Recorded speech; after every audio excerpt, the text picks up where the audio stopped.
More and more pans are sold these days as induction compatible. But are they really?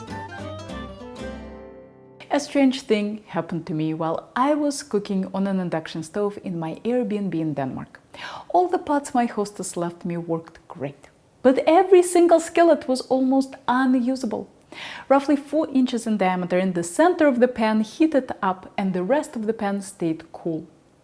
Normally, I attribute this kind of behavior to the size of the burner. It's normal for the circles drawn on induction cooktops to be somewhat bigger than the actual element, but even the cheapest portable induction burner can heat more than a 4-inch circle. So I decided to investigate and emailed my friend Sune from the Food Geek channel.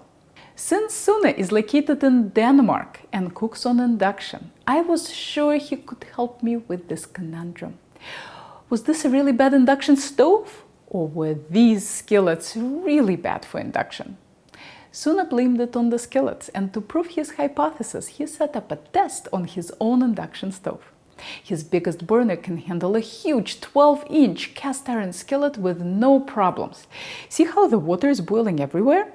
Luckily, Sune just happened to have a 12-inch Nonstick skillet that had the same kind of perforated compatibility disc in its bottom as the skillets in my Airbnb.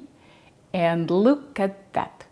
The only part that was heating was that sad little circle in the center of the pan.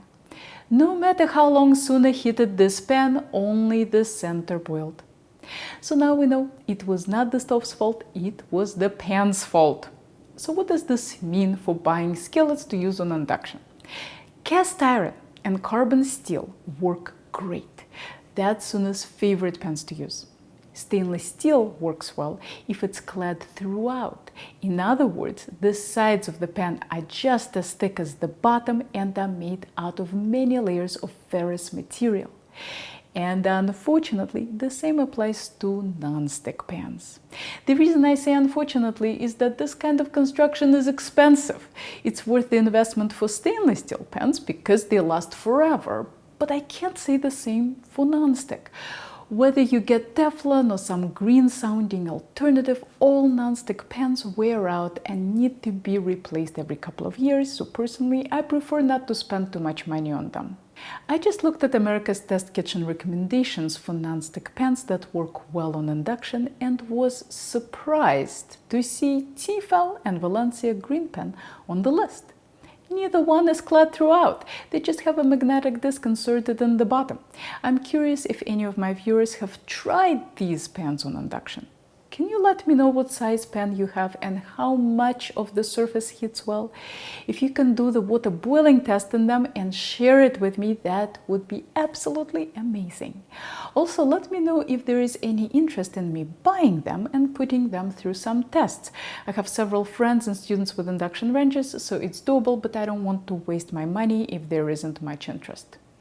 If you want a non-stick pan for your induction stove that will definitely work well, you might need to splurge on all-clad or maiden, but I would love to find more affordable options.